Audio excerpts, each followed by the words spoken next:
Doon po, nakikita po ng mga tao dito na nagpalubog ng karabaw guys. Dito po na nakikita yung kamay. Kasi kapag ibig sabihin yan, meron silang kapag nagpapakita po yung mga ganyan po na bagay dito sa mga tubig, meron po darating na sakuna na hindi po maganda. Kaya si Bro Larry, timing din na pumasok talaga sa panaginip po niya. Kaya pumunta siya dito para makahingi siya ng tulong na sana wala pong mangyayari dito sa Pilipinas na may magugunaw dahil lang po sa tubig. Kasi may mga tao po dito guys na nakakita din po ng malaki pong tao na yung kamay guys ay may mga buhok na matataas po, yung mga buhok po sa kamay. Nakikita po nila dito sa may butas na to guys, no? Kaya ngayon guys, baka po mga kataw po ito yung kagagawan po dito. Kasi Bro Larry mayroong kaibigan dito, baka ito yung pinuntahan po ni Bro Larry dito mula nang pumasok sa panaginip niya yung yung di maganda po na darating po na may lugar talaga na sa Pilipinas daw na magugunaw po dahil sa tubig. Kaya ngayon guys, ihaharap po natin yung camera. Kasi po si Bro Larry ay hindi po nakauwi kanina pa. Nung matapos po siya kumuha po ng in-order namin na sinukuan kahapon, nakauwi po siya. Tapos hindi namin alam at hindi po siya napapaalam sa amin na pumunta siya dito sa tubig. Kasi mayroon po daw siyang napanaginipan na di maganda. Kasi po may darating po na anong tawag, dilubyo. Iwan ko lang anong klaseng panaginip na pumasok kay Bro Larry. Kaya pinuntahan po niya yung mga kaibigan po niyang katao dito sa area ito. Kaya hanggang ngayon guys, di pa nakabalik. 5 hours na. Kaya ngayon guys, samahan niyo po ako na sana po ay makita natin si Bro Larry dito. Kasi may mga tao po dito guys na nakakita din po ng malaki pong tao na yung kamay guys ay may mga buhok na matataas po, yung mga buhok po sa kamay. Nakikita po nila dito sa may butas na to guys, no? Kaya ngayon guys, baka po mga kataw po ito yung kagagawan po dito. Kasi Bro Larry mayroong kaibigan dito, baka ito yung pinuntahan po ni Bro Larry dito mula nang pumasok sa panaginip niya yung yung di maganda po na darating po na may lugar talaga na sa Pilipinas daw na magugunaw po dahil sa tubig. Kaya ngayon guys, ihaharap po natin yung camera. Dito tayo guys, ipakita ko sa inyo yung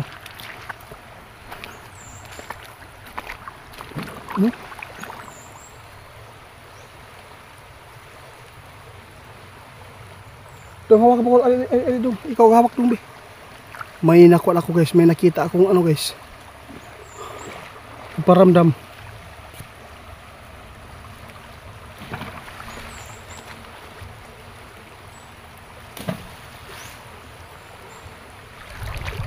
Ano?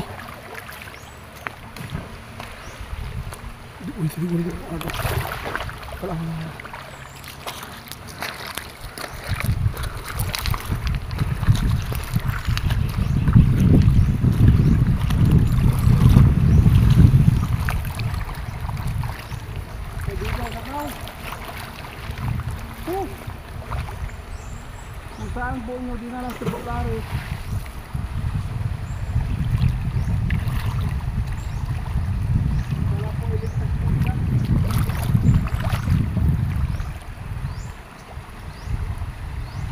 Dito po nakikita nila guys, oh. Doon po nakikita po ng mga tao dito na nagpalubog ng karabaw guys. Dito po na nakikita yung kamay. Kasi kapag ibig sabihin yan, meron silang kapag nagpapakita po yung mga ganyan po na bagay dito sa mga tubig, meron po darating na sakuna na hindi po maganda. Kaya si Bro Larry, timing din na pumasok talaga sa panaginip po niya. Kaya pumunta siya dito para makahingi siya ng tulong na sana wala pong mangyayari dito sa Pilipinas na may magugunaw dahil lang po sa tubig. Hanggang ngayon guys, di pa naka-uwi si Bro Larry, no? Kahapon meron siya kinuhang sinukuan. Ngayon dito guys, may nagpaparamdam.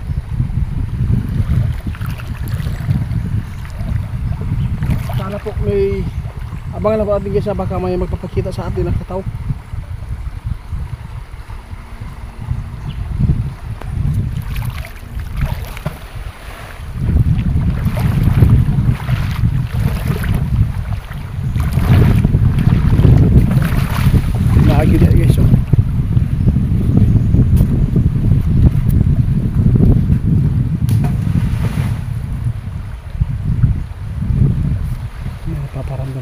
Doon po, ito doon.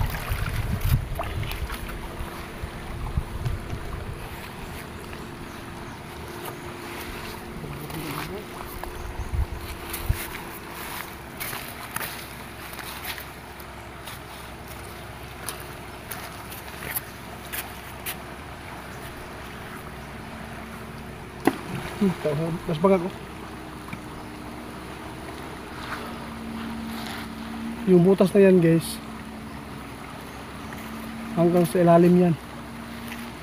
Dito po nila nakikita yung tao na balahibo.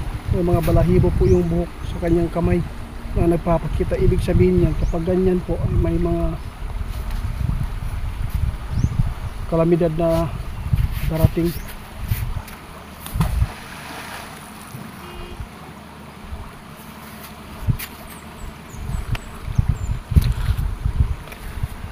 Bilang katao. Alam ko nakikita mo kami. Kaya po sa Buklari ay iligtas po doon sa inyo. Kasi alam ko si Buklari nandyan po sa inyo tarian. Tinugunan lang ni Buklari yung panaginip po niya dito.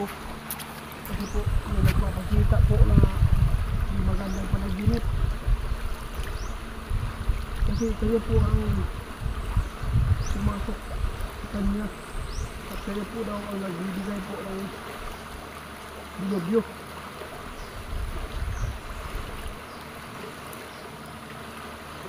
Abang natin guys, baka po magpapakita sa atin. Wala nang paramdam. Kanina may maririnig po tayo na ano,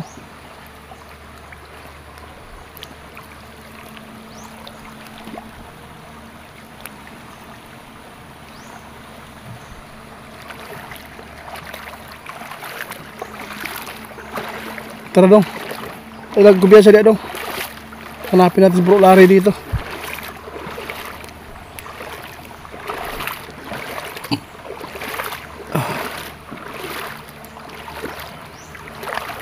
Sobrang init na guys. Alas 10 na ng umaga.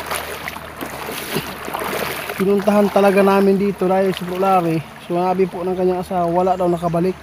Kasi ang sabi po ni Bro Larry, pupuntahan po daw yung tubig dito dahil po sa panaginip niya na may darating po na sakuna, na may lugar daw na mawawala dahil sa tubig.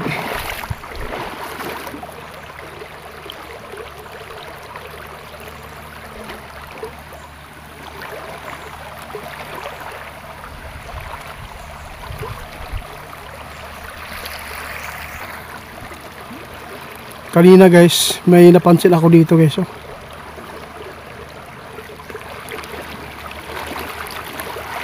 May guys. Ito yung nasa gupa natin noon dito guys, yung kataw. Kaibigan! Kumusta ka? Yun. Nagpapakita na sila guys. Kumusta si Bro Larry dito, kaibigan? Kaibigan?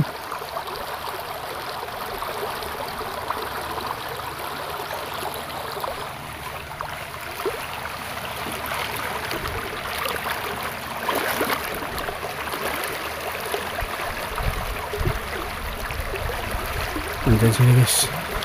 Nandyan po yung kataw.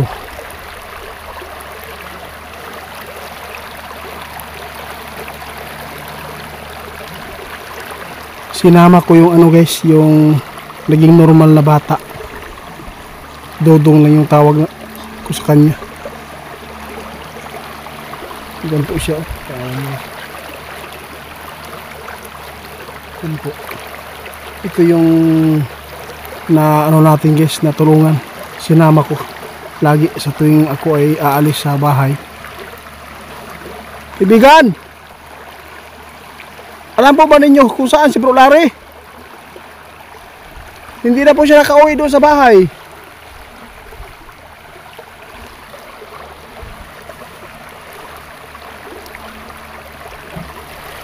Lah.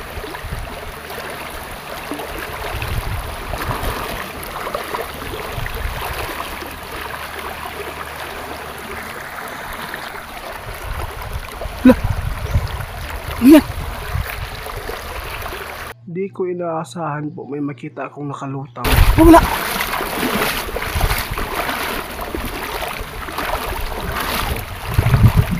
Dito. Sa ilalim guys. Sa ilalim po. Meron ako makita guys. Ulo lang.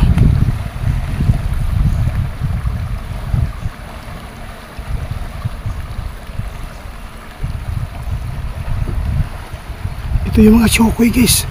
Kataw. Na nasagupan natin. Dumaan siya dito.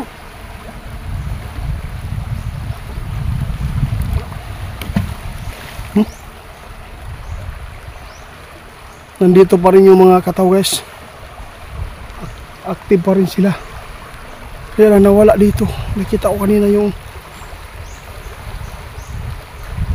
sana po ibalik si Bro Larry guys na ligtas. Disgrasya si Bro Larry dito dahil po sa panaginip niya na tinugunan po niya dito sa area ito dahil po yung panaginip na yan ay nakabase po sa kataw. Sila po pala yung nagbibigay din ng hindi magandang panahon po dito sa mga tubig, kaya subukan kong lumubog ako dito sa tubig guys. Lulubog tayo para mahanap natin si Bro Larry. Kanina dito dumaan po. So, patuloy natin yung paghanap ni Bro Larry guys. Subukan ko po na pahawakan ko to. Oh, ikaw kunit to. Ako langoy yung diha.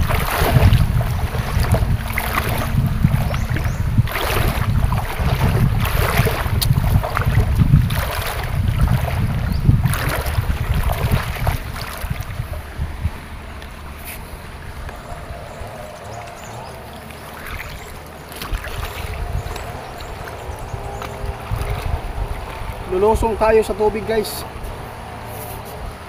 para mahanap natin si Bro Larry. Kung pwede sundan natin si lalim kasi may dumaan po dito nga ngayon lang po talaga dumaan po yung ulo at sa buk yung nakita natin dito.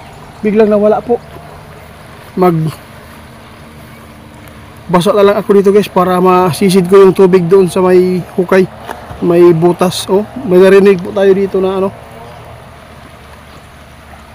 sana po si Bro Larry makauwi siya ng ligtas kasi 6 hours na, hindi pa rin siya nakalutang dito, hindi pa siya nakabalik sa bahay.